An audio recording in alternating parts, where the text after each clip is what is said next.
On our little Uptown Music's inspection checklists when we're doing our setups, I don't know if you can see that very well, but these are all the things that we go through. We've got our before measurements and then our after measurements. And if you've ever had a setup done by us here, you'll get one of these back with your instrument. That'll show you the before and the after. The after is really there so you can see what the differences were that were done. And you have a reference if you bring your instrument back to us or any other instruments that you have. If you like the way that feel, you can be, well, I like the way you guys did the setup on my last one. We can use this as a reference for redoing the setup on your instrument if something's gone off, or possibly setting up another one. It gives us a good target point. Depending on the instrument, we aim for that, but sometimes there's a variation where we have to do things a little bit differently. This also gives us a way of just double checking everything that we've gone through. It becomes so automatic once you've done it for a while that it's just you don't always conscious of what you're doing. So we're gonna take the strings off this guy. Drill chuck is handy because it's fast.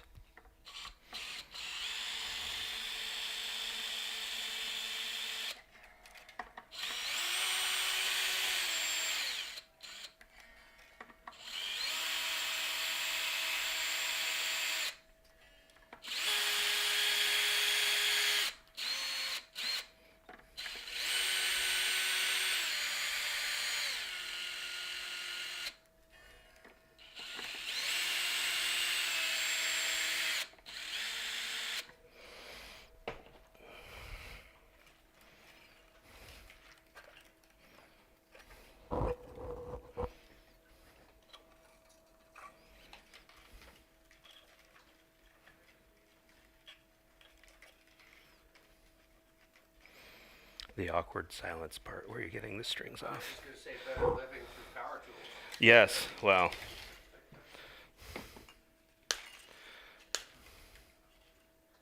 I'll typically try and pull them through a little bit and then cut them off, because trying to pull the wound end of the string through a bridge, bad idea. Stuff will get caught up and knotted together, and then the frustration of trying to get the strings through the bridge can hold you up a bit. We'll get that later. Yeah, so this fretboard's a little dry. Pretty key component in maintaining your instruments is keeping your fretboard hydrated. Not overly hydrated, but not dry either. As fretboards and necks get dry, they shrink, and then your frets can actually start moving around in your neck. Or if you notice on your instrument, you run your hand down the sides. If your fret ends feel sharp, either they were not dressed at the factory, or your fretboard is actually physically shrunk because it's dried and now your fret ends are poking out. So typically once that starts happening, you can rehydrate the board. Sometimes that'll correct it, but a lot of times you'll have to rehydrate the board and then have those fret edges dressed so they're smooth again. Commonly referred to as fret sprout. You do see some guitars right from the factory that just have it, because they don't always address that depending on what level of the instrument is. So you can run across those things. In this instance, it's not a terribly dirty fretboard, but I am going to kind of apply a little bit of cleaner to it first before I hydrate it. Don't worry about it for maple. No, finished ones. Maple's very hard. You can still clean it. You can condition it. It's not really going to absorb a lot of the conditioner on it because it is so hard, but I still do it anyway. On mine that you did, I noticed as I play more, I get like discoloration. When I change my strings and clean that, will that change, or is that just part of the patina of the new finish? It can go away. It will be cleaned. Some of it will be the patina of the finish too, depending on what the finish is. In this case, this being a rosewood fretboard, like your maples and your ebonies are hard enough that conditioning will make a a bit of a difference to them. It's really more about keeping them clean at that point. Um, a lot of your products are made to be cleaner. This is something that is specifically for cleaning, but I like using it because I find that if there's any oxidization on the frets, this does help start with getting them off, getting that oxidization off.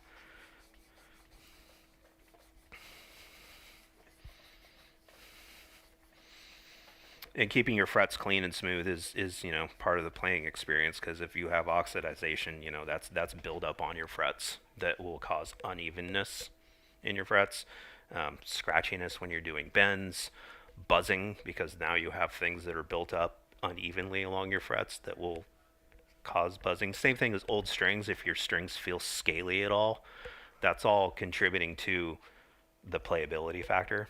So old strings, they're not going to sit level on your frets as you're playing, so they can cause playability issues as well.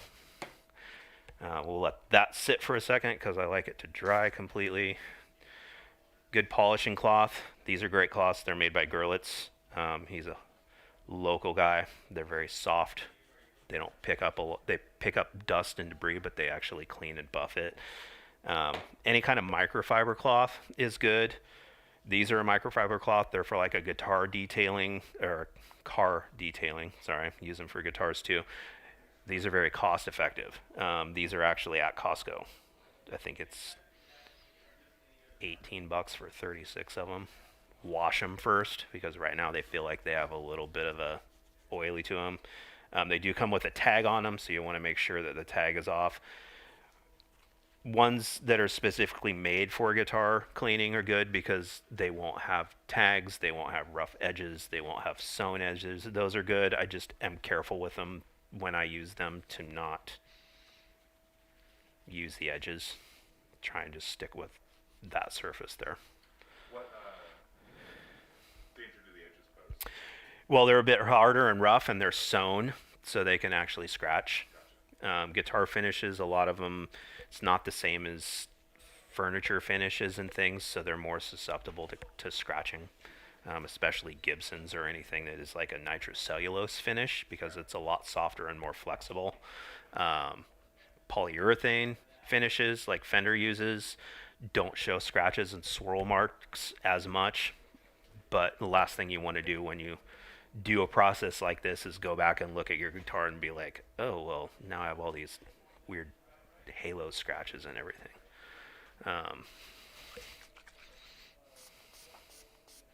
So a lot of this is just going to kind of things that you do when you restring your instrument too. Doesn't take a whole lot to do it. Just give it a little wipe down.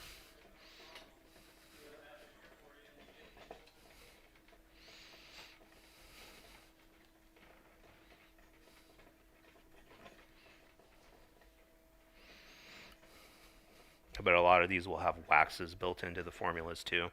So you're kind of giving it a wax and a shine at the same time.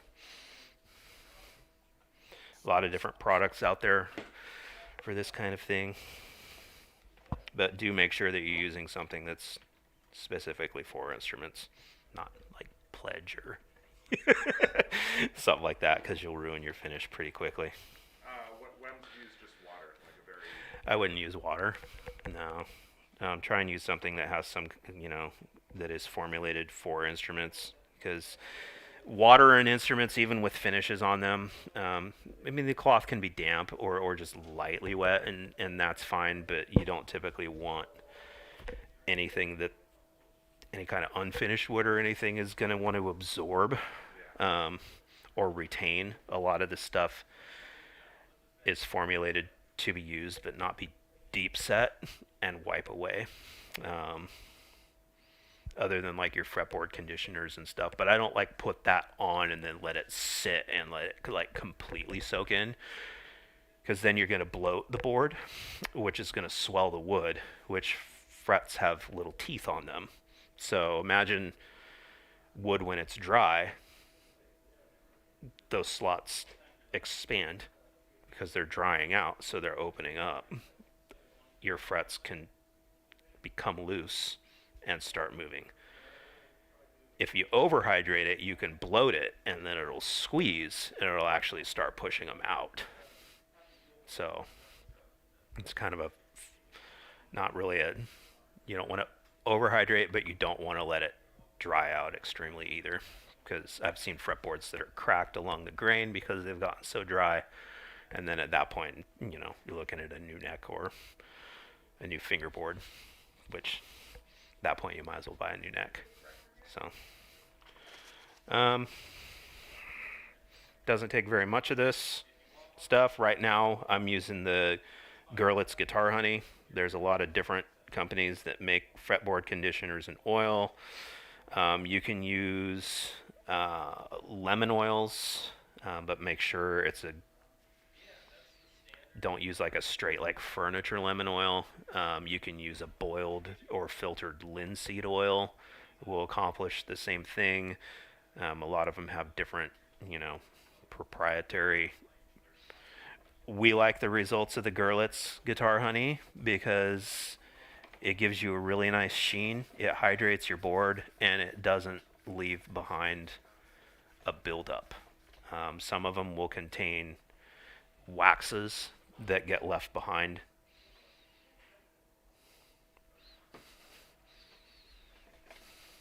In your wood, and you can actually start to kind of feel that buildup on your fingerboards as you're playing.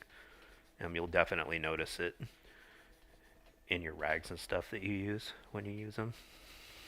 Once they've sat and dry, you can come back and they're crunchy, which I used a product like that one time, and I was like, came back to the rag the next day and noticed that it had set, and it was like, well, that stuff's stuck in your wood at that point.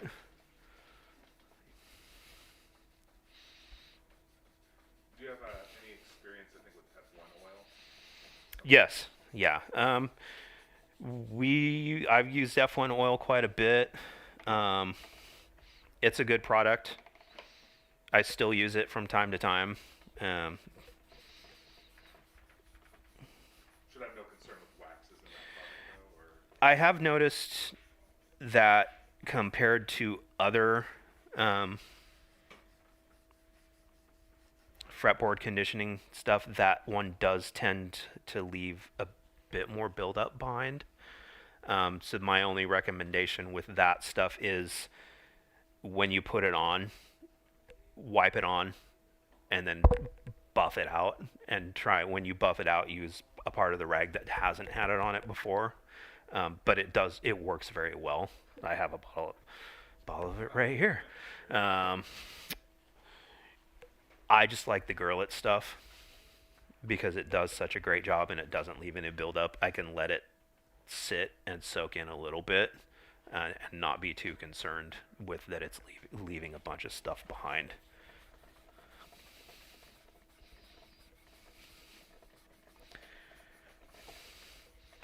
But this board was actually pretty dry. Rosewood is one of the ones that dries out pretty quickly and frequently, and you can tell when it does because it looks very flat and very light brown. then you were saying ebony is a little bit more resilient. It's harder. It's hard like maple is. It has a very tight grain. So when we do the tailors and stuff, though, like when we do string changes and setups on those guys, we still condition those boards.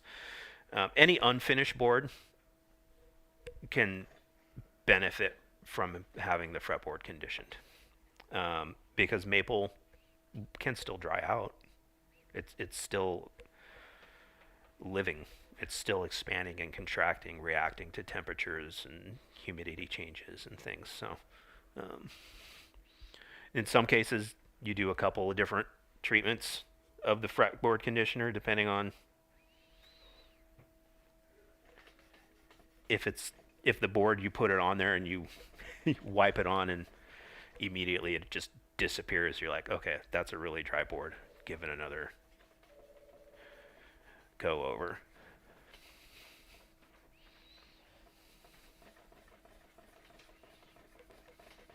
I don't know if anybody got a good look at this fretboard before we conditioned it, but it was pretty dry. And if you go through any of the rosewood necks on the wall, they're all, they just dry. They get dry. So you will be able to see the difference between the conditioned board and the unconditioned board.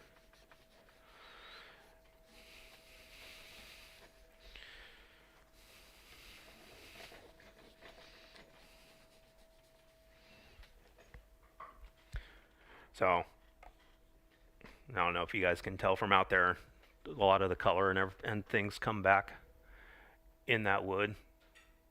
More contrast comes back, and you can see that it has a nice rich color to it now instead of being very flat. Um, I should probably have one that's not conditioned to show them.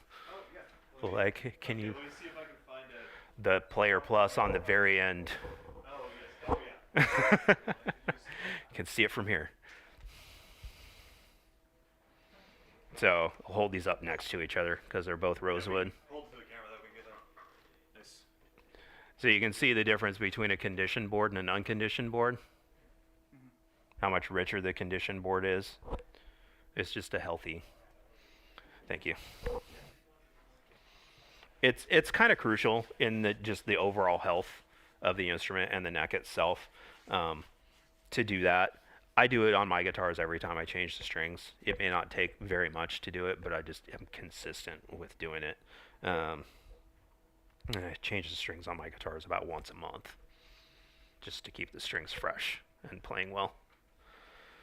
This isn't harmful to the rest of the body of the guitar, but once I do that, I like to sometimes go back and just clean the guitar again to make sure I get any residue of it off, because it is oil.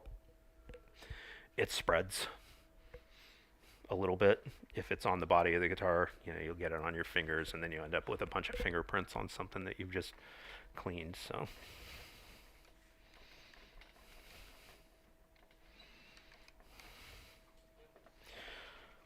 So I will say that doing a setup on a Fender, I picked a Strat because A, it's a very common guitar. Most people have had one or have one.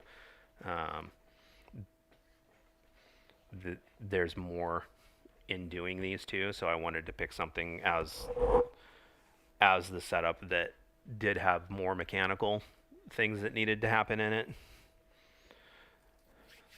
to do it, instead of showing you something that was very basic, like not a lot of adjustments to it.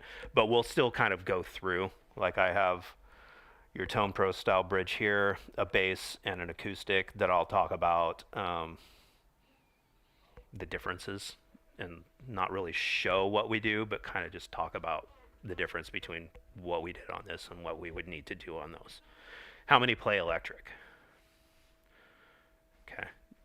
You have acoustic guitars too? Yeah. Okay. So they're different beasts as far as doing the setups on them. A lot of the mechanics that you want to look for as far as the relation in the strings and how they are on the guitars are the same, but how you do them are different too. So, all right, let's do this. Typically, when we did this, I would actually take the screws out and take the pick guard off and clean the pots if I noticed that they were scratchy or anything. Sometimes on your guitars, the pots and the electronics will get oxidization in them. If you have any guitars at home, that when you turn the knobs, that you get that sound. On the underside of the pots, on the inside, you can spray some deoxit in there, and that'll break up that oxidization and make them sound clean again. Some of your older pots, sometimes they just get so bad that you have to replace them. But most of the time, you can just clean them with an electronics cleaner product like this deoxit, and that takes care of the scratchiness. It also lubricates and helps those tapers last longer.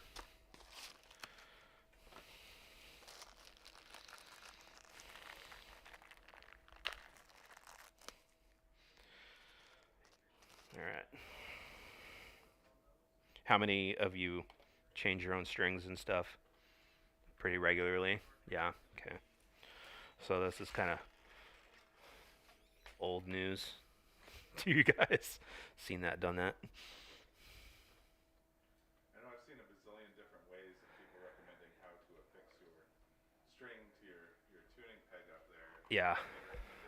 Recommendations? Um, Everybody does have a different way of doing it. I've developed my own way of doing it over times that work for me and I think make it more efficient for me when I go to change strings. The only thing I would say that I don't do and that I see quite a bit is too many wines on your posts or strings that you will wrap around the string and then wind it, or any kind of knot up at the tuning peg. I try and steer people away from doing because that leaves an open spot where your tension on your string can change as you're tuning, so it can cause tuning instabilities. You want a very straight wind and flowing away from the top of the tuning peg and not overlapping. So I tell people, depending on the guitar, 2 to 3 winds of string around the tuning peg. This one has, if you can see, it actually has tapered tuning machines to adjust for the tension of the string coming off the nut. So when you get to these shorter ones, on these ones you don't need as many winds, strictly because you can't get that many winds around them because they are shorter. I apparently cannot hold on to a string today.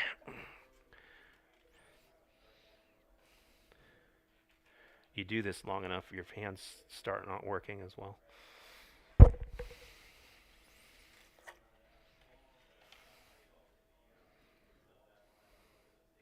So I'm not used to public presentations. Obviously, I'm not a actively engaged or humorous public speaker. You're doing great. Thank you.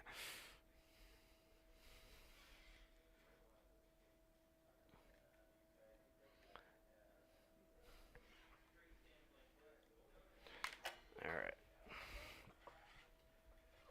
Does anybody have a guitar at home at the moment that needs a setup? Yeah, yeah. So, good rule of thumb for winding your strings, and it's a little bit different on Fenders because your tuning machines do sit so close together. Typically, on an acoustic like that or an electric like that are three per side, you're going to have more space between the tuning machines. Um, Typically on these guys, so I don't get too many winds, I pull the string tight. I measure to the next tuning post that I'm going to wind the string on. And on the Fenders, I go just past the next post. I trim my strings before I wind them on the posts. Some people don't like doing that way. They like the extra room. They like knowing that they're going to have a little bit of room for error. This is usually a pretty good guideline for me. Might be a little hard to see how I do this. From there,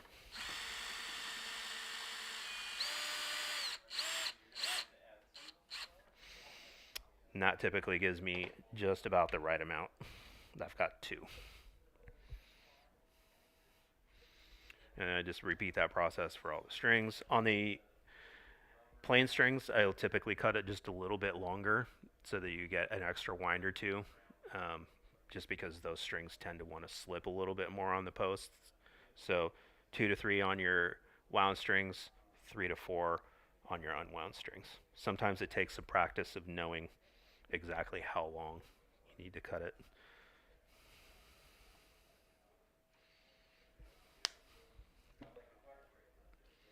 Yeah, I always use the two finger method. I pull through till it's hot. Mm-hmm. Put finger there, like two finger lips, and Yeah.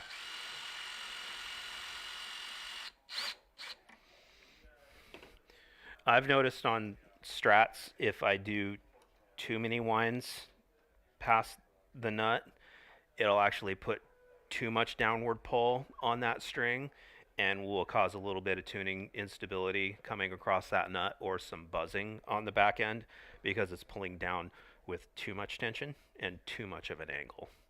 Um,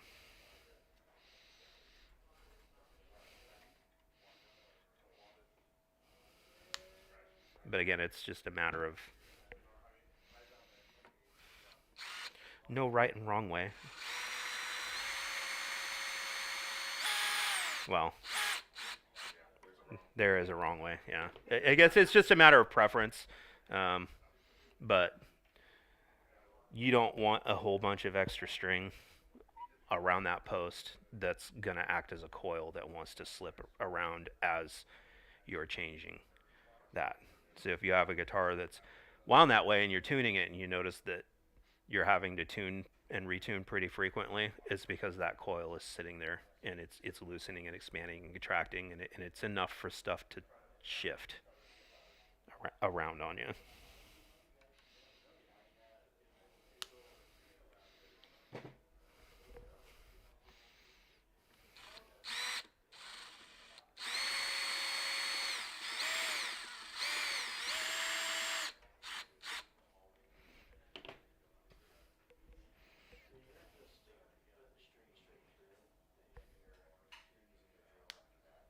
Yeah.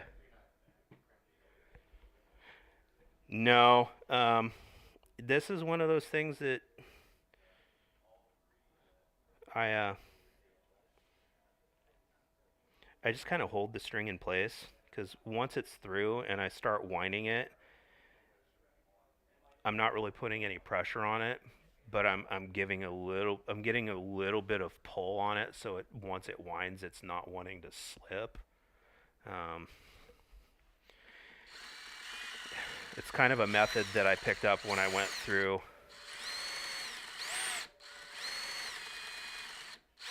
the Taylor training, where the guy held the string like that and wound it like that, and I was like, oh wow, that's.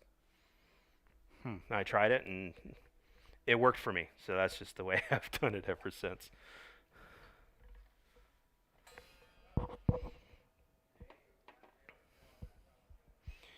The last one on these can be tricky because you don't really have another post to guide by, so I just usually take my fingers.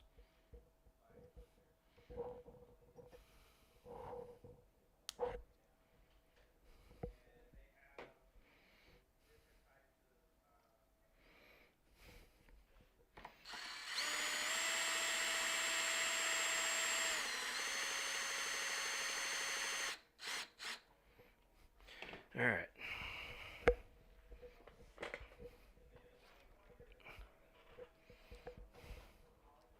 Uh, I'll go through this when we actually do the intonation and adjustments and things like that. This is particularly important when you are doing your intonation.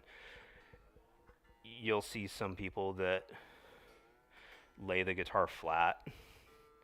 Um, you always want to do your intonation and tuning in the playing position because the magnetic of the pickup and just the gravity pulling on the string will throw off the tuning.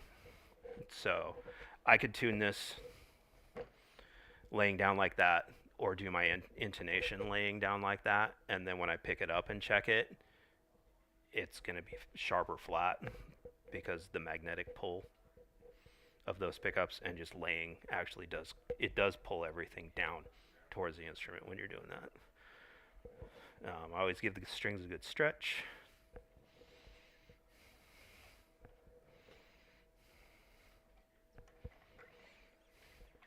You want to do this gently, obviously.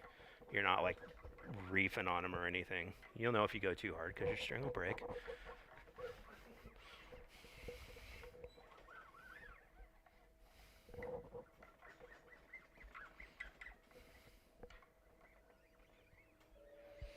Usually on, when you're changing your strings and doing this process, you do want to make sure that that string is stretched pretty good before you do your intonation.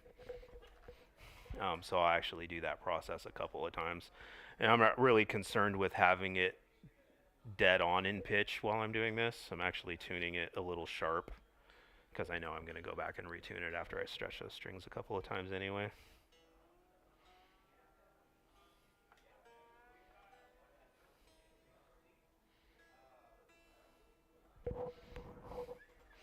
a little easier to stretch the strings when it's laying down. Yes. Of all the different manufacturers of strings, are there a different type you recommend different brands, are they basically all the same? As far as manufacturers of strings, Yeah. um, I a long time ago just kind of settled on Diodario strings because I find them for me to be very consistent, and I feel like they last well. Um, Typically, because strings are something that's under constant tension, they have a limited lifespan to them anyway. Um, if you're using an uncoated string, if you play every day, I would recommend changing your strings every month or so.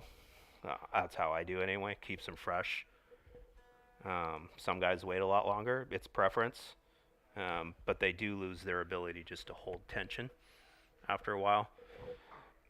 Different guys like different things, you know. I like Diodario strings. Some guys like Ernie Ball strings. Some guys like elixirs. Some people like coated, uncoated. It becomes preference, really. Um, I like Diodarios, so that's typically what I use. What do you use? String wise? Ernie balls, yeah. So some people like feel. My preference in strings has changed over the years that I've played too. You know, I used Ernie balls for a while when I was first started playing and noticed that they didn't last very long. So I was like, well, maybe try something else. That I played at that point very hard, so I was breaking strings a lot. So part of that was just trying to find something that maybe I didn't break as often. Um, so it really just going to be kind of a preference thing. I'll try different strings as different strings come out, but I tend to, for my guitars, use Diodarios. For my basses, use Roto Sounds.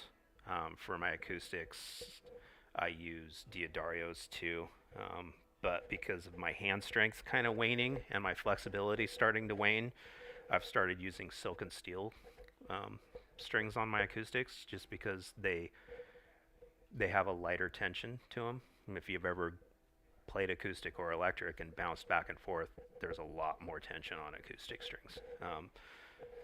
Doing this for 25 years, my hands don't move the same as they used to. So I've actually switched over to a pure nickel string for my electrics too, because I find that it's a little bit more forgiving as far as the flexibility of it. But that's a recent change. Those But silk and steels, they're kind of like a classical type feel? they almost feel like a classical, yeah, as far as like how flexible they are. But it's really just a tension thing. Um, they do sound a little mellower. They're not as bright as like your phosphor bronze alloys are. But for me, it's a good fit because I can play a lot longer. It used to be I'd pick up my acoustic and only be able to play for about 30 minutes before it was just like it hurt too much.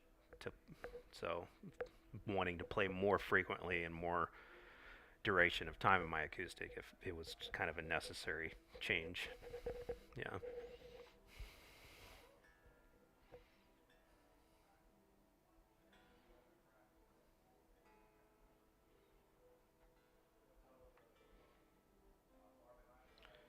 So I've stretched these a few times now. I'm just going to tune it to pitch. There's still some other adjustments that we're going to make with that trem because it is actually pulling forward so much. Um, and you can see that even after that, it's really hard to do this backwards. It's like trying to look in a mirror all the time. So you can see it's still got a pretty good forward angle. We're going to correct that so it's laying flat. Now, on these type of vibratos, you've got springs and a claw back here. That's your counter tension for countering the tension of those strings pulling that forward. It's the same mechanics if you have any kind of a bridge with a floated tremolo on it, like a Floyd Rose or a Kaler or anything like that. It's the same mechanics. These help counteract the tension of the strings pulling that bridge forward. and it's kind of experimentation as far as what your balance point is going to be. Um, so it takes some finagling. I've seen a few different like spring configurations where like some people will VM Mm-hmm. in and stuff. What are your thoughts and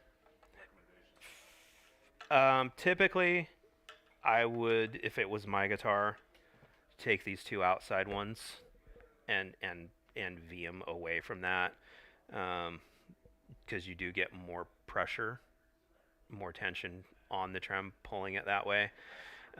Because this is a store stock guitar, I'm gonna try and leave it as much stock as I can, and just kind of work with it where it's at. Did I miss something? Are you locking the down now?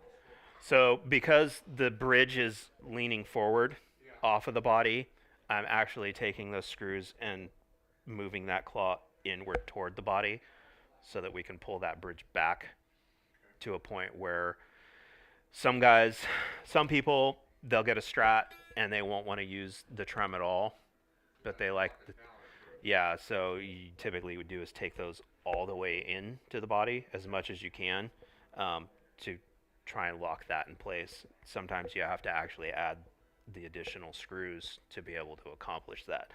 With this guy, because it is a 2-point synchronized trem system, we're going to try and pull that so it's sitting level and then slightly float it. So you'll be able to get a little bit of back pitch and forward pitch change in it. Definitely not setting something like this to dive bomb, but because they're just not really meant for that. But I heard somebody say once that you should never push down on a tremolo string on a Strat. And I was like downward pitch? yeah. No. Or no, you said never up. That's right. It was Oh, backwards. Yeah, you said never up. never up. I'm going, oh, Well, a little surprised to hear that. That doesn't make yeah. sense to me. I always found it remarkable that Stevie Ray Vaughan could abuse his trem on his Strat as much as he did, and that thing would stay in tune. His tech was a magician as far as I'm concerned because they're just not built for that. And I wish I knew his secret. Well, I only use it subtly anyway. Yeah, it's really meant more just for subtle vibrato.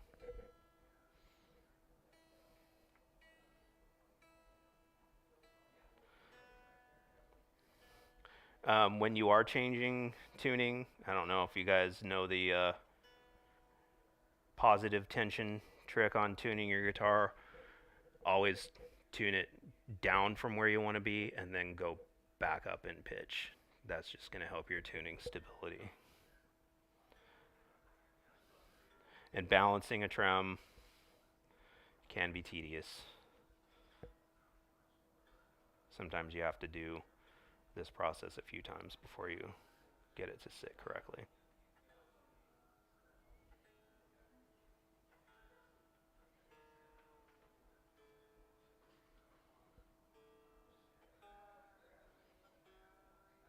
Does the process change much for a 6-point trem? Um, yeah, a little bit because you have more points actually anchoring that trem to the body. You can't. You can.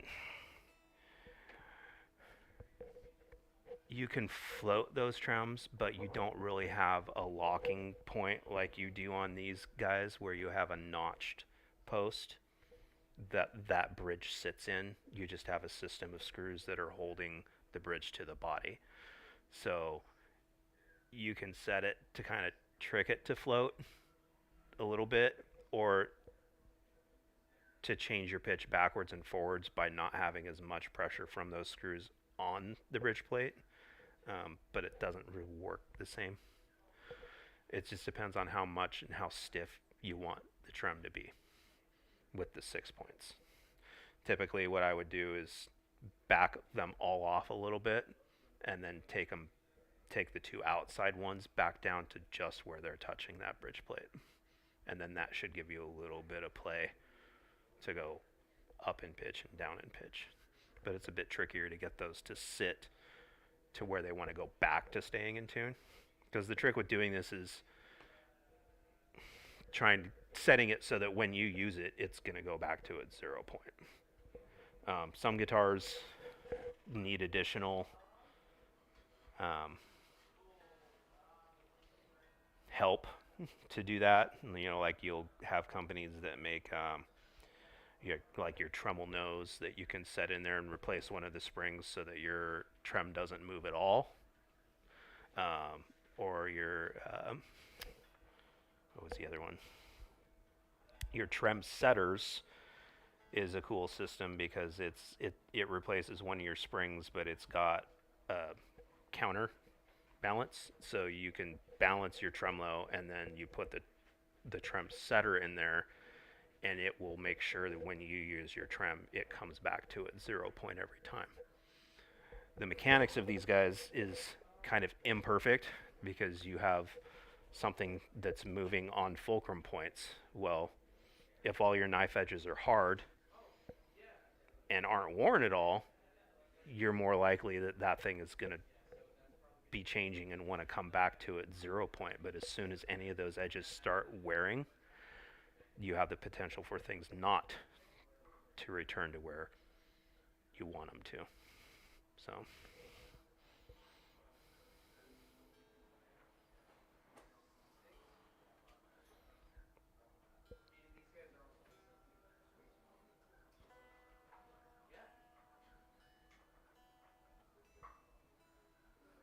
And it sounds like that when we're done, this is probably going to have a little bit of you can kind of hear it's got a little bit of sympathetic buzzing going on when you play some of the strings open. That's probably back cut with a fret file in that slot to remove it, because sometimes those strings will get pinched by the nut, even from the factory. Sometimes we'll need a little bit of cleanup to take care of that, but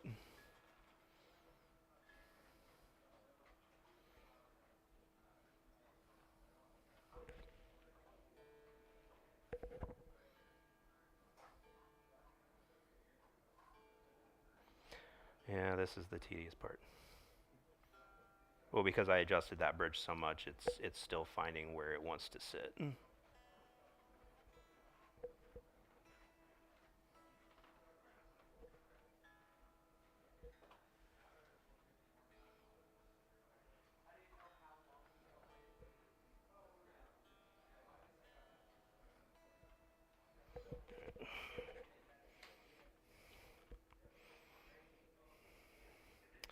So that's fairly close. You can see where it's not leaning up from the body as much as it was before, but it's got a little bit of play to go backwards in it.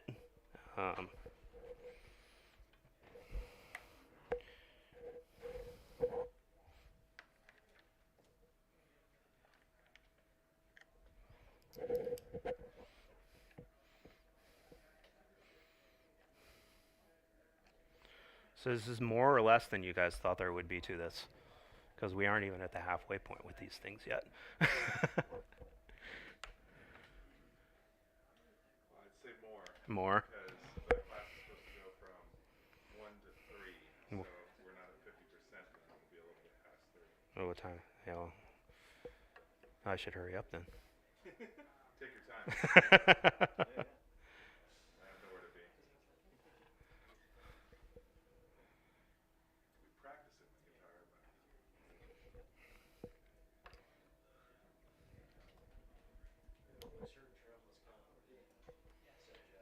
They can be, and we're probably not gonna get this one to where it's like 100% gonna want to stay where it's supposed to, because I could probably sit and mess with this thing for a couple of hours to like get it like perfect, but because of the time constraints we're under, I'm probably just gonna get it close and then move on. no, I saw you tightening up top those 2 screws. What is that? So what I was doing is, because these screws actually raise and lower the front portion of the bridge from the body, they were set to where the base of the trem was actually on the body, but because I wanted to float this one a little bit, I set the back to about where I want to see it, and then I brought the front up to that point too. It's still leaning forward just a hair. Some guys will have that lean on a Strat depending on how much they want that pitch to change when they pull back on the bar. So I have a customer that brings Strats in pretty regularly that wants the pitch of that trem when he pulls back on the bar to change anywhere between a quarter to a half a step.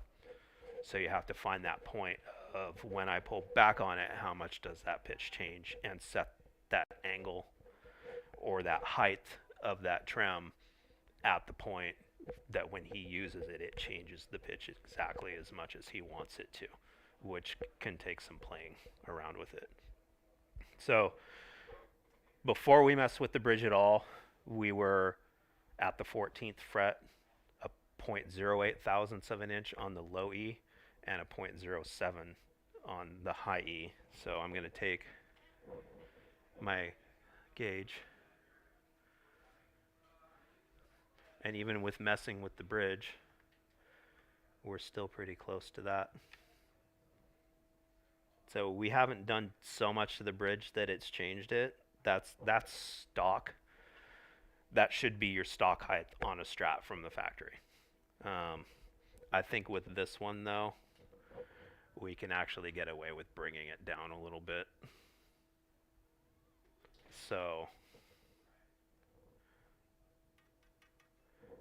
I'm going to go ahead and lower that. And I don't know if this is a good time to ask this question, but it was mentioned when I picked up my guitar that use this kind of a special technique to get the action low like I like it. Do you know what he was referring to?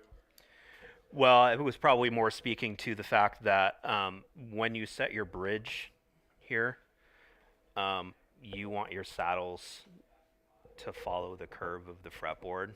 So when we set the action on the guitar, we'll go through each string at the 14th fret and set the saddles so that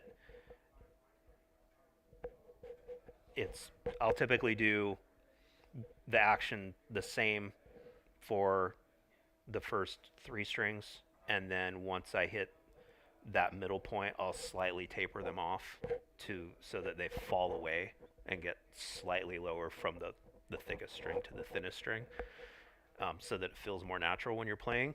Because on this guy, I think we're going to go down a little bit.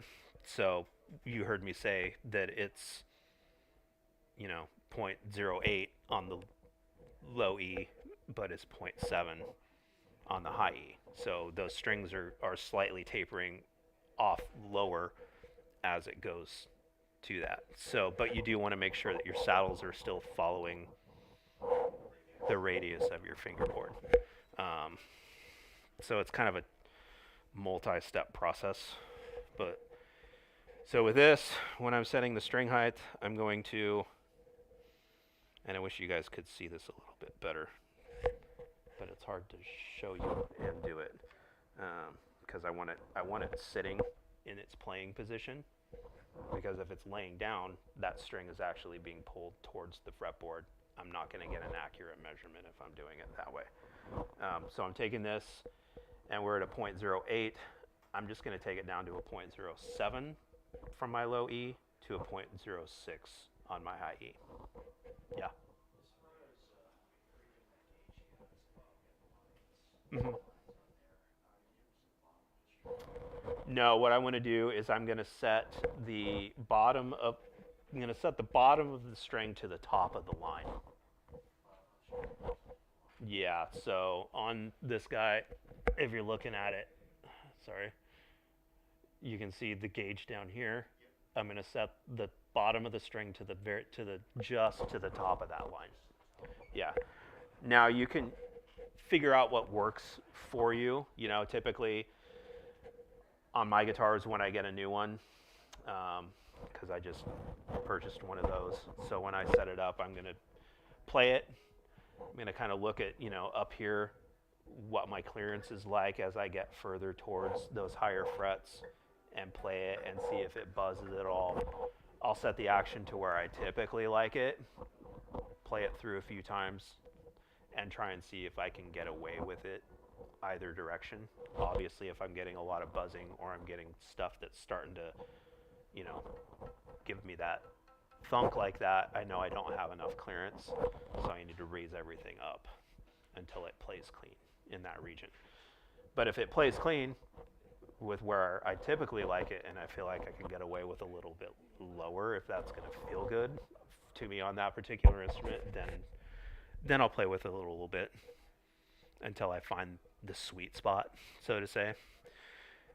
But I could have three of those instruments all sitting next to each other, and they're all the same make model, they're all the same price point, they've all come off of that line within a certain serial number of each other. Say, even if I had 4 or 5 sequential serial numbers, they may not all want to accept the same setup. There might be slight variations from one to the other because they're variable.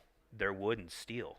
You know, you have two things that are trying to work together that have completely different behaviors from one another. Something that's very rigid, and then something else that's very malleable with constant tension on it. So it's all gonna shift and move, you know.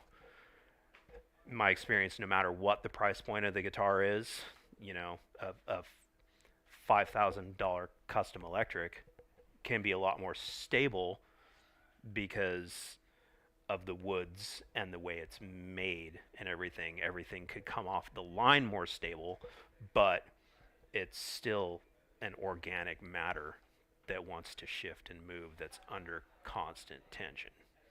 So there's variables in all of it. Yeah.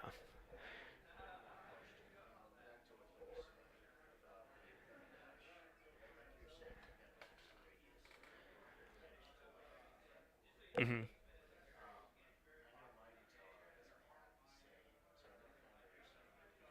Mhm. Mhm. Yeah, because you've got the Tone Pro style bridge on yours. So when they make these bridges and the saddles already come with that radius built into them. Yeah, if it's off a little bit, you can take a radius gauge. Like this is a radius gauge, so it's got the curve of that circle. So this is just a small section of a 9.5-inch circle that is basically what your radius is. So Fenders have used different radiuses over time. Most of them on your more modern ones, unless it's like a vintage reproduction, are going to be a 9.5. Some of your more vintage style ones are your 7.25, which is a tighter radius. A lot of Fenders and electric guitars in general, when they first started making them, had a tighter radius on them because a lot of guys were just playing rhythm on them. So when you're holding the neck of that guitar, that curve was there for comfortability and being able to get clean fretting across the range of playing that guitar. Well, as your Chuck Berrys and your Jimi Hendrixes and your Pete Townsends started coming into the playing fields and picking up electric guitars, they started flattening out those radiuses because they were finding guys that wanted to do bends and pitch shifts through doing bends. Your tighter radiuses, you could only bend it so far before it reached the peak of that circle, and then it just killed the note off. So they started flattening your radiuses so you could get more higher pitch bends out of the instruments. Was the primary reason that they started using flatter fretboard radiuses at the time. And now you have compound radiuses and flatter radiuses. And, compound radiuses will typically start at a 12 and flatten out to like a 16 or a 20. A lot of those are more geared towards your more intricate or technically challenging instrument or playing styles, like more of your metal guys or your more technical players, like a flatter fretboard because they feel like it's faster and they can get more extreme bends and things out of it. And some of it's just feel and comfortability too. So my bit. There we go.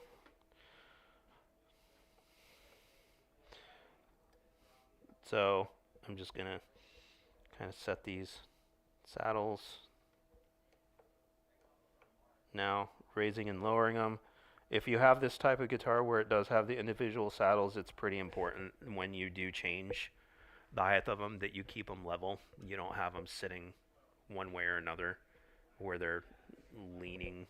You want to set them flat and just have them follow the radius that you want from being flat.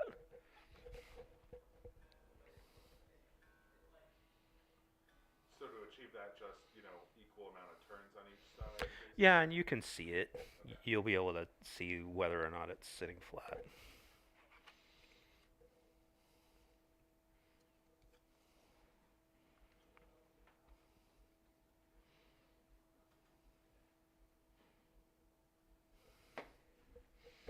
Sometimes you go too far and have to go back the other way. It's alright.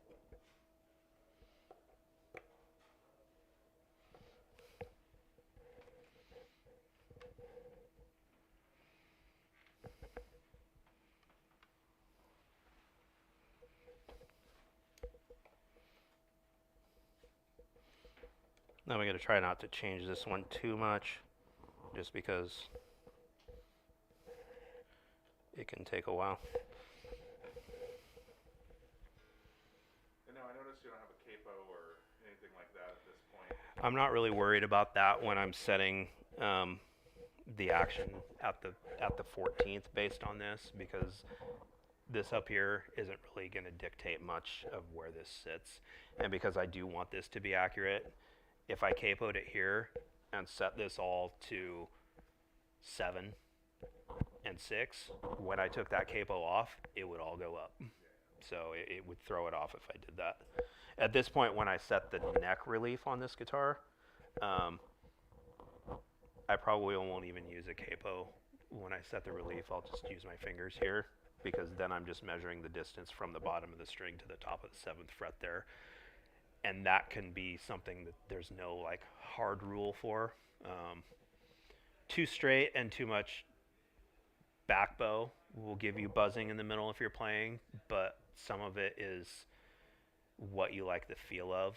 So if it's set and you play it and you notice that it's not buzzing, and you look at your relief and you only have a little bit, well, if it feels good to you, then leave it.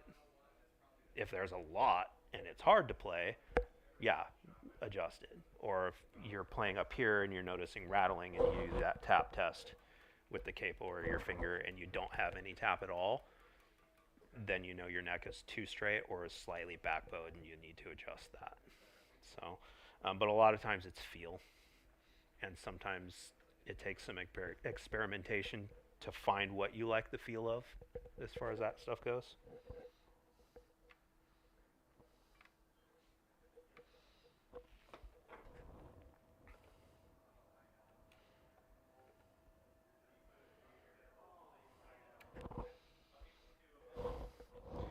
Another thing that's fun is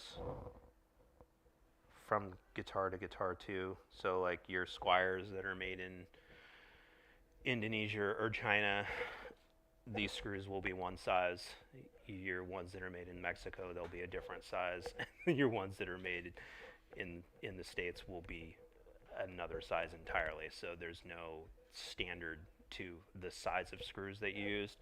I worked on a USA made Fender that half of the screws were one size and the other half of the screws were a completely different size. That's from factory. Yeah, that was from factory, and I was confounded because I was like, this doesn't make any sense. So I kept having to switch back and forth in my bits or my Allen wrenches to set the action.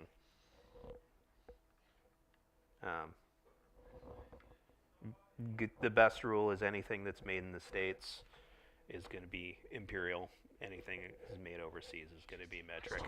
Yeah. So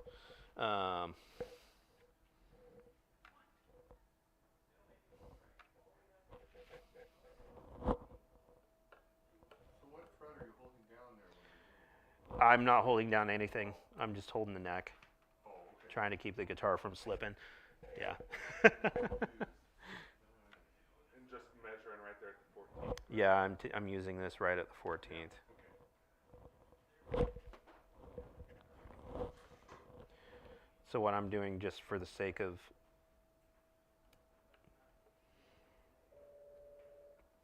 speeding things up just a hair, is not changing action a ton.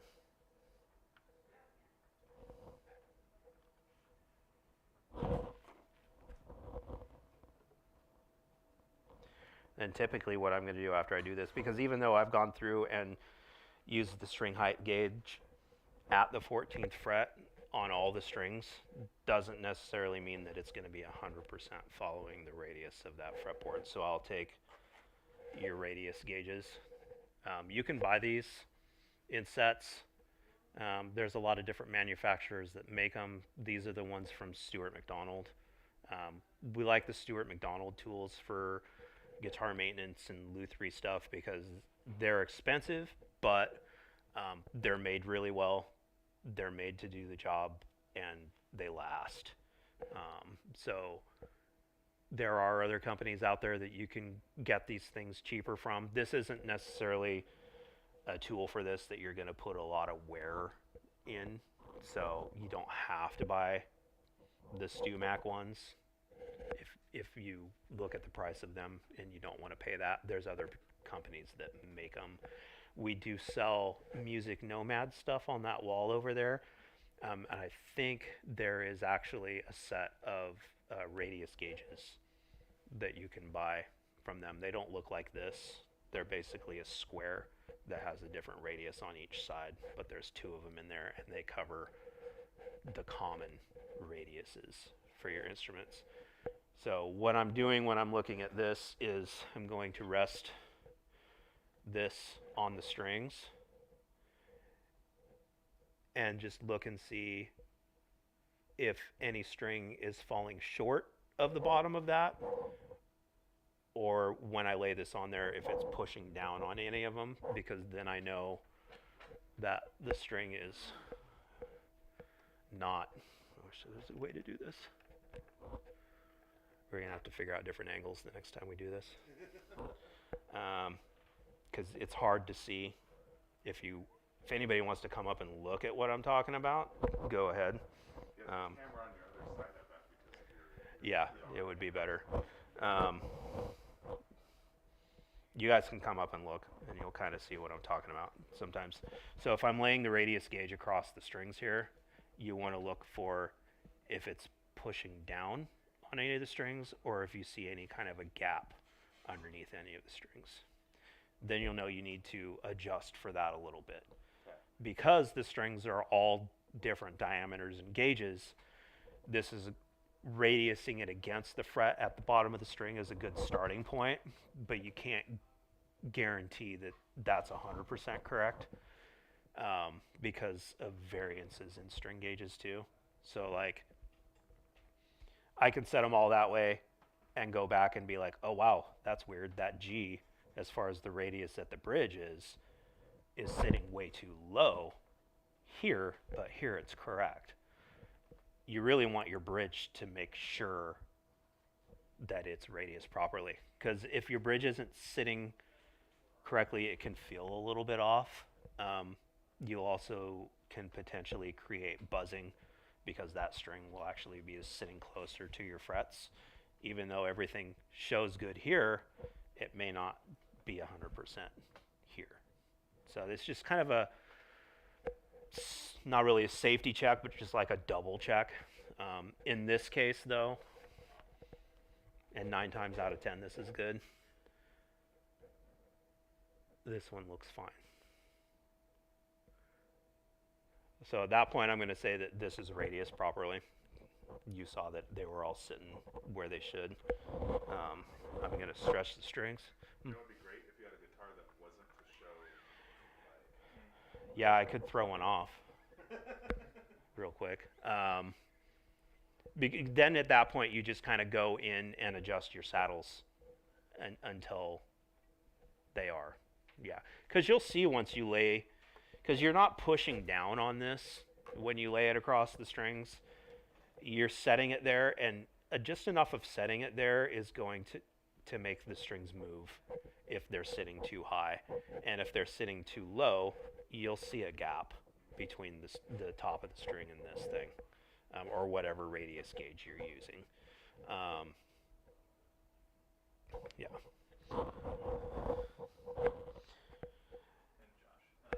This thing. Sorry, guys. There we go.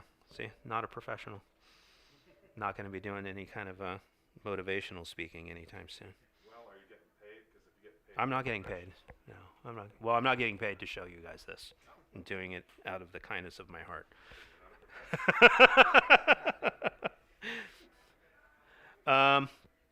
So, nut height is another factor we talked about when I took the measurements between the top of the first fret and the bottom of the string up there, that I felt like that height was good. It's very even. Typically, I would look for slightly higher on the low E, strictly because sometimes when they're set too low there, you get that wah, wah, wah, wah. If it was me, I would backfill that nut probably on the bass side to make it sit, for me, a 0.03 thousandths to a 0.02 thousandths is good. I tend to have a bit of a softer playing feel, so I can get away with a straighter neck, slightly lower action across the board, because as I've gotten older, I tend to dig in a little bit less than I used to. But if you're a harder player and tend to attack the guitar more, you're putting a lot more movement on those strings, so you're not going to be able to get away with a lower string height or a lower action on your guitar, because then you're going to get a lot more percussive bouncing of those strings off your fretboard, and potentially if your nut is set too low and you play hard, you're going to get a lot of that buzzing because your strings are bouncing physically off the fret at that point because it is sitting so low. This one, typically when I pick up guitar, I like to do a tap test. Hold at the 3rd fret, tap it at the 1st. If you have just enough movement that it has a tiny bit of a bounce to it, then it's probably good. You'll know your action's too high if you play your guitar open and then fret it at the 1st through like the 3rd to 5th, and it goes sharp. You know your action at your nut is too high, and those string heights need to come down.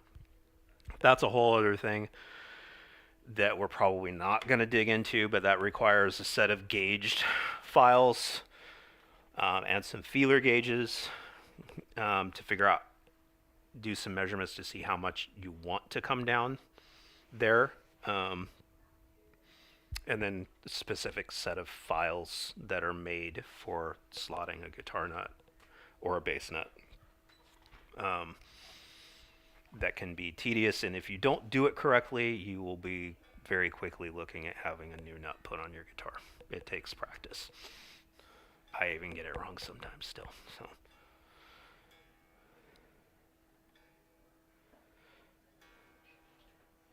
And that's when you start getting into the guitar work specific tools that become expensive. Like a just one gauged diamond coated nut slotting file from StewMac is $100. So when you start looking at having to buy a full set to do 10 gauge set of strings, 9 gauge set of strings, and do your acoustics, I priced it out. It was like $1,500 for a full set of files. Are those, once you buy them, they're good, or there's something to replace? You do have to replace them eventually, yeah, because they're a file, so that they'll dull and wear. Yeah.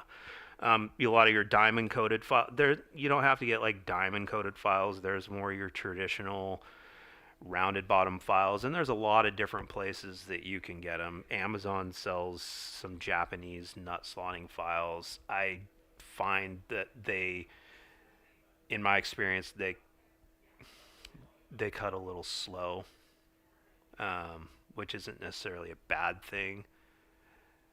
But if you've figured out your string heights where you want them at your nut, and you've got your feeler gauges placed under your strings so that they're following, you want that to follow the radius of your fretboard as well. So feeler gauges are good because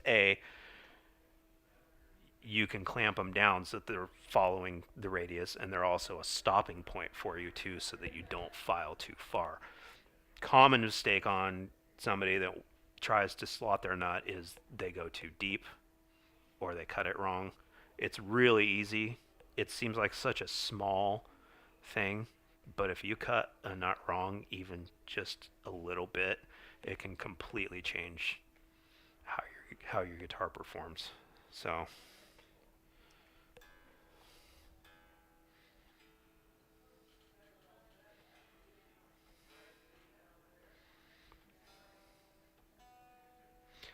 can anybody else hear that?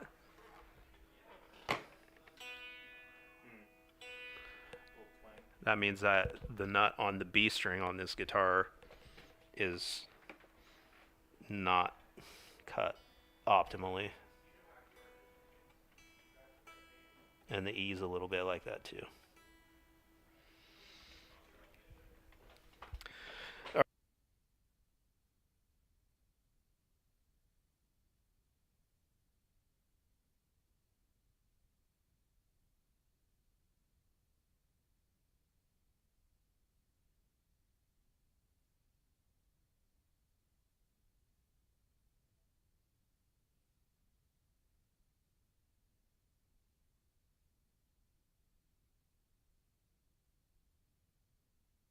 Is there double A's in there? Hang on. Wait. Oh, there we go. There we go. All right. We'll see how much longer we get out of that. Anyway, intonation. Ugh. Typically, probably one of the last steps I'm going to take in doing an instrument. So, basically, the goal of doing the intonation on your guitar is to make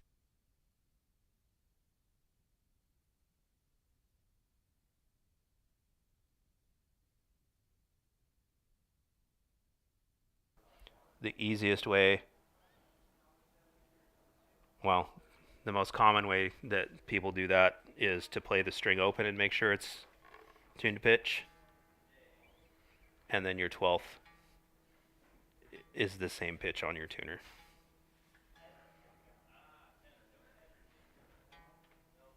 In this case, this guitar is flat at the 12th fret, but in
time is it? I think it's a little past 2, I believe. Thank you. Okay. So then you're retuned, because when you change this, it's still changing the tension on that string.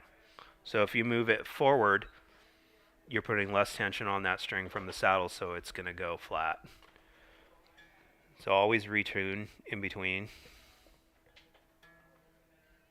until you get to a point when you play it open and play it at the 12th fret, it's the same. And you'll do that across all the strings.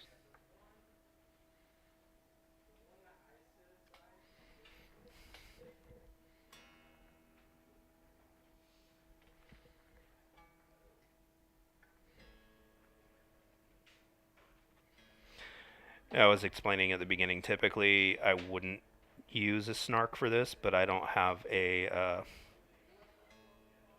strobe tuner that's portable enough to do this. Although the snarks are very close, I will typically, because strobe tuners are so sensitive, you want to use them to the point when you're tuning. There's a lot of different displays that strobe tuners have, but your most common Peterson ones will either be 2 or 3 bars, and they all float back and forth when you play your note. And your goal when you're tuning against a strobe tuner, whether it's a wheel display one or it's a bar display one, is to have everything stop and stop moving. It's almost impossible. You can get it close, but you can sit there for hours trying to get it to stop. So my main thing when I use them is that it's not shifting in either direction, but is kind of sitting there hovering a little bit. And then I'll check it against this, because if it's good here and it's kind of hovering there, the the pitch is so negligibly off that I think that even with perfect pitch, you probably wouldn't be able to hear it. But in comparison, the snarks and the super snarks to your strobe tuners and things that are on the market now, they're so incredibly close that unless you have perfect pitch, you're not going to hear that there's a difference. I'm just in the habit of using a strobe tuner, so I still continue to use one with these. So if you ever, yeah, yeah, this is the snark. That's no, I'll use the one that we have a rack mounted one downstairs. You can use the stomp box style ones too. I like the rack mounted one because then I can be looking up at it as I'm doing it versus trying to stare at something on the floor. It's just what I'm used to. Um, at home, I have one of the smaller ones that are new. That's like a desk mounted one that I plug into. Out of curiosity, have you ever explored any of the strobe tuner apps? Are those just gimmicks, or do any of them My problem with apps on your phone is that if you're relying on the microphone from your phone, and this stands true for even tuning your instrument from your phone, those microphones are so sensitive. Well, think about it when you talk to somebody on the phone. You hear everything that's going on around them and behind them. So that microphone, even though you're sitting there with your phone right in front of it, it's still picking up whatever is going on around you, and that all has its own pitch. So it's adding to the pitch of the guitar that you're trying to tune. It's not going to be accurate. Um, I feel like that's something that they're getting better, but unless they can specifically figure out how to isolate that frequency of that string that you're trying to tune from all the other frequencies that are going on around it and adding to it, it's not going to be 100% accurate. It could probably get you close, but probably it's not going to be enough that it's going to be accurate enough that way. Try not to rely on anything to tune my instrument that is based on a microphone, because they're so sensitive that they're picking up all the frequencies and noises and sounds that are around you and modifying that frequency. There's all kinds of sound moves bouncing around the wall. Exactly. Yeah. So, people, when I would sell them an instrument, how about a tuner, a clip-on tuner, plug-in tuner, anything like, oh no, I got my phone. Okay, well, just to let you know, that's probably not going to be accurate. And it's not trying to get them to buy something additionally. It's trying to get them the right tools to do the job so that they're having the best experience that they can. Because there's nothing worse than a guitar that doesn't feel good to play, that you're constantly fighting, that doesn't stay in tune, or something that you can't get in tune so that it sounds pleasant and sounds correct. Especially for a beginner, Especially for a beginner. sound good when you Yeah, start, right. because there's so much working against that good stuff. Exactly. Can I So, ask a question I should have asked right earlier? yeah. That little card-looking gauge you have there. Yes. You probably mentioned it, and I may have missed it because it was a little late. Where do you get those things? This is actually one that's made by Music Nomad. A lot of places make these. Diodario makes one. I like the Music Nomad one because it's literally black with white lettering, so it's really easy to read. What do they call it? How do I It's ask? a string gauge. There you go. There's one right there. Oh. Thank you. Yeah, so this is the string action gauge. Okay. So it's cool because it has a lot of different measurements on it. You know, you can measure in 64th or thousandths of an inch. It's got a cool pickup height gauge on one end of it. Um, I tend to stick to the side that is thousandths and 64ths. So that it's got an imperial measurement side, and then it's got a metric measurement side on it too. So the other thing I thought was cool when I first saw this is it actually has that little, it has a graph in the middle of it, and at the top it says electric, acoustic, and bass, and it tells you kind of what is considered low, what's considered high, and what's considered like your most common. Helpful for noobs. Yeah, but this one, I would say the one error in this and all the Music Nomad stuff, as far as like their setup guides that they have, and this thing here, this tells you to measure at the 12th fret to set your action. At your 12th fret, your action is still susceptible to changing based on what your truss rod adjustment is. So if you set your action at the 12th fret to one thing, and then you find that you have to go back and adjust your truss rod to adjust the relief in your neck, guarantee you it's going to change your action at your 12th fret. So I always tell people base your action adjustments out on your 14th because it's less likely to change based on your other adjustments there than it is. So I'd say that's the one area that. So I kind of, does everybody understand the process of intonating and what you need to do with the saddle and where you need to play? Okay. Then I'm just going to go through this one real quick. Always do the 14th fret, no matter what, when you're taking measurements. If I'm basing my action for that part of the guitar, I'm going to take my measurements off the 14th. When I'm doing intonation, I'll set the intonation at the 12th because that's your octave point. But sometimes I'll go to the 15th and 17th and play there just to make sure. So there's a lot of factors in intonation. So if your frets are flattened, like they have a lot of wear on them, then your 0 point off your fret can fluctuate and not be a straight line. Or if your frets are not crowned dead center on your fret wire, then that can shift a little bit either direction. Or if they're squared off and you have a lot of wear and they're very flat, that can shift direction of where your string is leaving that 0 point essentially. The front of that fret where your string leaves that fret is technically your new nut point, right?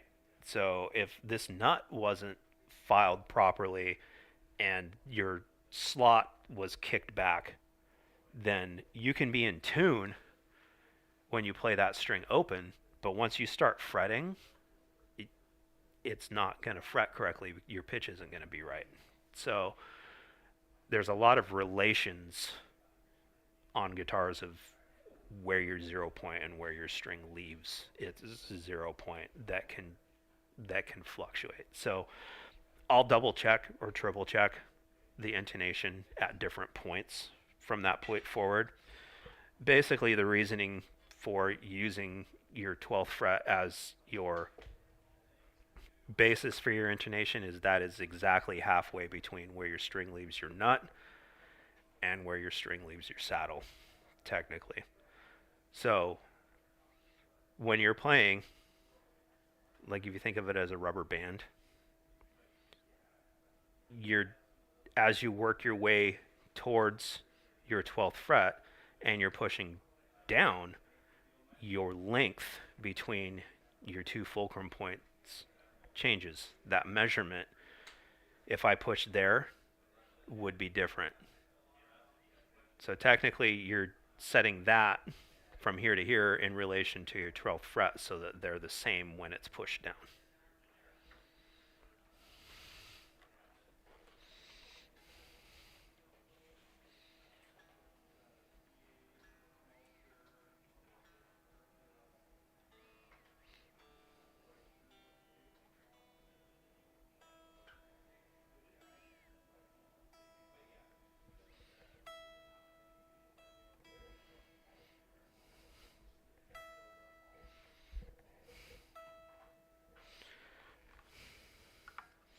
So I think that the other lesson that we can take from this is don't always trust your factory setups. Because so far, every single string on this Strat from the factory has been intonated flat. So factory setups are only good to the point of getting that guitar playable and out the door so that somebody can walk into a store, pick it up, feel how it plays, whether they like it or not. That doesn't always mean that the mechanics of that instrument, A, are set optimally for how it should perform, but not necessarily set optimally for you, the player, and how you want it to play too. And that's exactly why, with us at least, if we don't catch that before it gets to the wall, we include a free setup when you buy a guitar here so that something like that wouldn't affect you in the long run. Yeah. That's a wonderful thing because if you buy from like Guitar Center or something, they're like, "You want that set up?" $50. Yeah. Yeah. Although they probably think their prices went up. Yeah, I think their base setup prices are 80 and 90. Yeah. I know in Portland they're even higher than that. So, our setup is 75. If you brought your guitar in, if it's something like this, it would be 75. But you see everything we go through to do it, and I'm a lot more meticulous doing it downstairs in the basement versus sitting here in front of you all, and doing it. So there's a lot that goes into it, and there's a lot of minutia that I'm not really getting into. I'm just kind of covering the basics of what you do when you do a setup, and I hope I've given you guys enough to get you started on what to look for and how to do things. I'm going to say right now on this one, the intonation's good. The adjustments are fine for our purposes, are good for our purposes now because I want to be able to kind of go over other things real quick too. So I guess a bass is the same as far as, your Fender basses and things like that because you still have the same type of bridge structure on these guys. You still have individual saddles.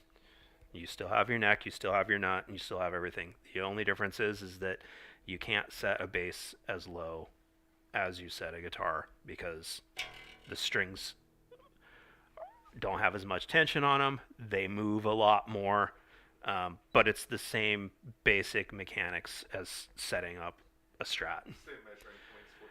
Same measuring points, 14th fret. Same measuring points, same steps.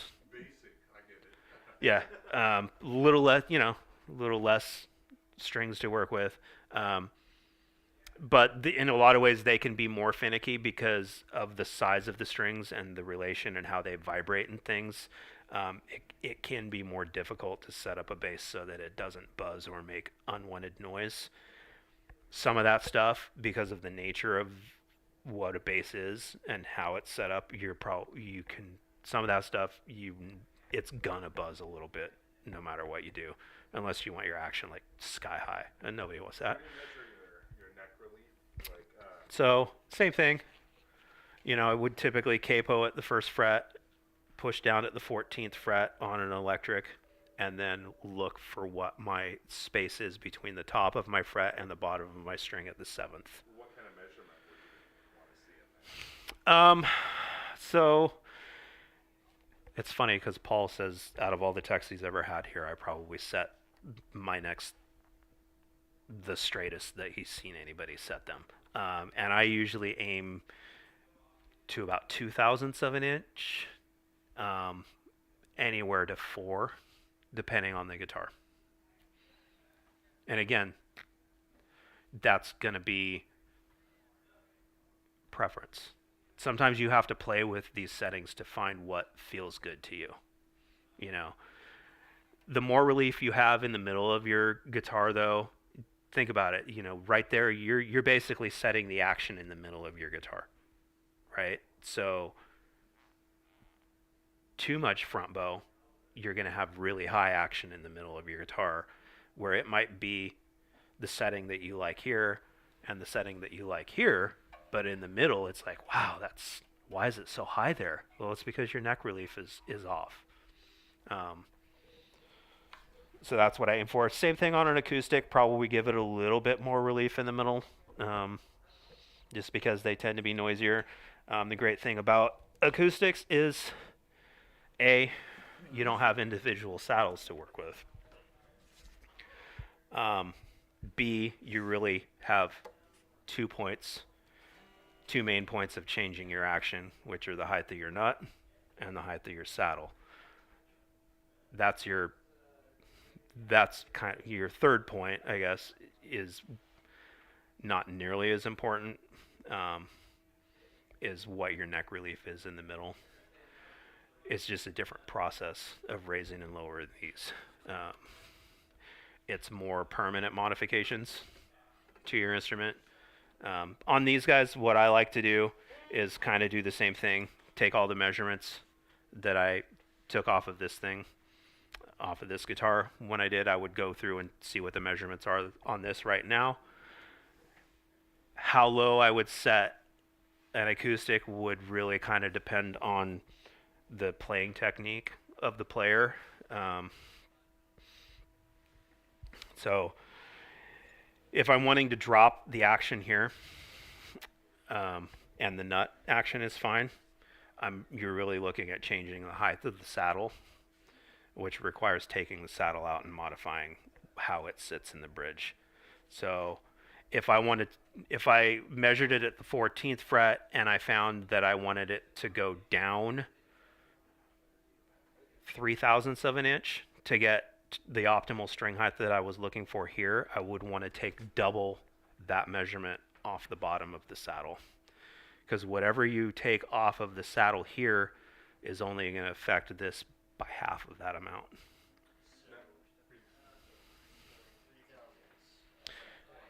I would have to take 6 thousandths off of the saddle. Yeah. And So are we using filler gauges at this point to measure this, or are we? same thing with this.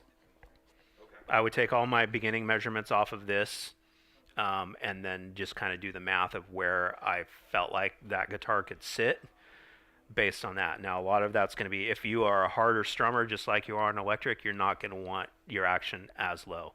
Typically, you can't set your action as low on an acoustic as you would on an electric anyway.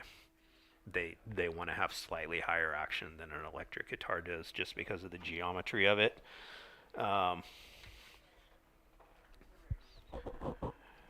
Same kind of thing with the Tone Pro style bridge. except when you're changing your action on these, you're lowering your base side using the base side wheel or your post here and the treble side there. So you just adjust these to hit your target point, and then your saddles are intonated. You're going to see the screws for your saddles. Sometimes they're going to be on this side, and sometimes they're going to be on this side. Same other kind of measurements as far as setting your neck relief and things like that. I will tell you guys if so. The one thing we didn't cover is truss rod adjustment. It doesn't take a whole lot to change your neck relief based on your truss rod adjustment. It's usually a quarter of return here or there. So if I wanted less relief in the neck, I would tighten it. So I would pull it towards me. If I wanted more relief in the neck, front bow, I would take it away from me. So flatter towards me. Yes. So if I wanted to have less distance between my string and the middle of my fretboard, I would pull it towards me. If I wanted more, I would push it away from me. Typically, I try to use the method of a little bit one way and then tighten back a little bit either direction. So the most common thing I see with people is adjusting that too much. If you find that you need to adjust that, adjust it a little bit, retune, see where it sits. Find you want to do a little bit more either direction, adjust it a little bit, retune, see where it sits. This one was probably a little bit flatter than I would like to see it. So I'm really just going to do like a quarter of a turn on that thing.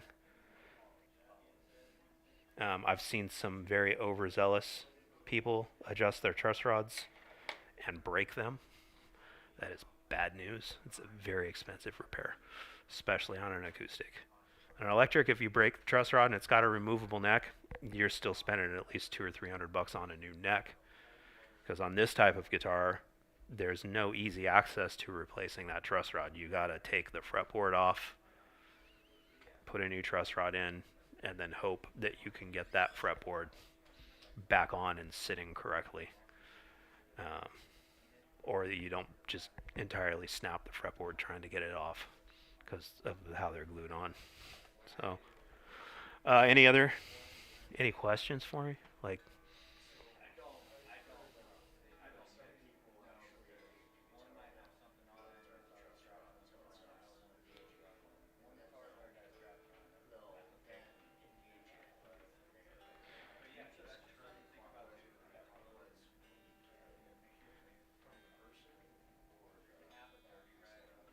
um, so a lot of it, there's a lot of factors, because your neck can move based on, like when they come in from the warehouse, they'll typically unpack them, tune them up, look at where the neck's sitting, and adjust it accordingly. They're all going to be adjusted at the factory when they do the factory spec setup before it gets packaged and shipped to the distributor. But some of these guitars can sit in varying climates for months. So they're kind of like a fish that you bought at the pet store and then brought home, right? You don't buy a fish at the pet store and then just drop it straight into your tank. It's probably not going to do well. Guitars are going to do well, but they're going to change and they're going to shift. So depending on where they've been kept, what they've gone through shipping, they're going to acclimate and shift and change. They're going to once they get here, they're going to acclimate and they're going to shift and they're going to change a little bit. You're going to take it to your house, it's going to do the same thing again. So that's why we also say, hey, play it here, see if you like the setup, take it home.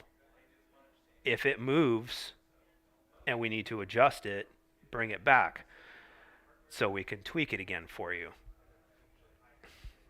The downside of that is we're going to adjust it here again, and you're probably going to take it home where it's going to sit for a couple of weeks or a month or whatever, and it may decide to shift again. So, and most of the time, it's just going to be your neck relief might want to shift a little bit. It's not going to completely throw it off unless you're going from the store here where it's typically 70 degrees, 72 degrees. If your house is like 40 or 50 all the time, then that wood's going to kind of go, and it's not going to change a ton, but it's going to change just enough that it might throw off that existing setup where you're like, yeah, it just doesn't feel the same to me anymore. Most of the time, it's just going to be that your neck relief is probably shifted. So knowing how to adjust your truss rod and look for that, which is why we try to give you guys this when you leave, that tells you what your settings are after we're done. If you have the string measurement tools and know how to look at that, you can look for if things have changed and know how to make minor adjustments on your own too, which is helpful. When I play my guitars at home, sometimes I'll go a few months without playing one of them. One of the first things I do when I pull it out of the case is play it and see if it feels different to me. And I'll look at it and see if things have shifted or sight the neck to see if that neck has shifted, because that's the one point on instruments that tends to want to move around more than others. Once this is typically set, the only thing that's really going to change that at all is if your neck is moving around a lot. Now, I would say 80-85% of the time, once your neck relief has been set, unless you're changing your tuning or unless you're changing your gauge or your strings, it's not going to want to move around a whole lot unless you have really drastic changes in temperature and humidity where you store your instruments. Then they're going to want to shift and move around a lot more.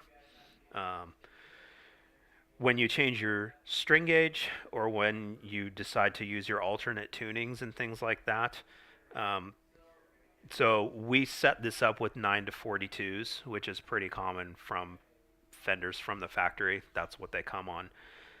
So if you like 10 gauge strings or 11 gauge strings, if you took this home and took off the 9s and put 11s on, you're setting it up again.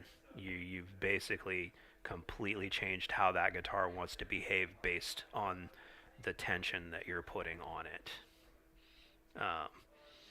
Also, if you're typically, I wouldn't worry too much if you're going from a E standard tuning to a E flat tuning, or if you're going from E standard tuning to drop D tuning where you're just dropping the E to D.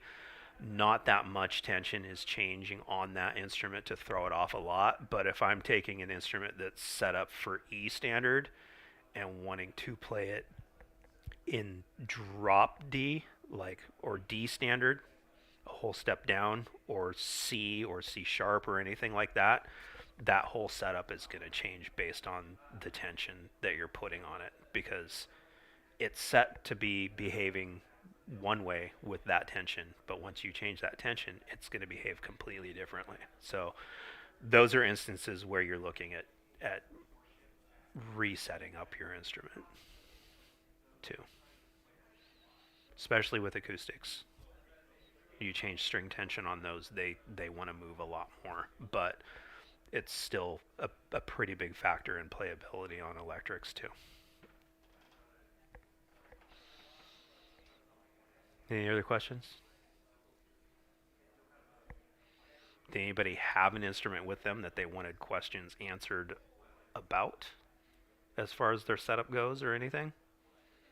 Or wanted me to look at real quick while they were here? I have my switch seems like it's got some issues. That's why I brought it in. I was thinking we could. Is it making noise or is it just not engaging? Yeah, when you said that, I was like, oh, I wonder if that's it. I just need to clean it off, probably. Is it a switch like this, Yeah. where it's a bladed switch? Yeah, go get it. We can clean it. I'm going to take this off because it's hurting my ears. Yeah. I think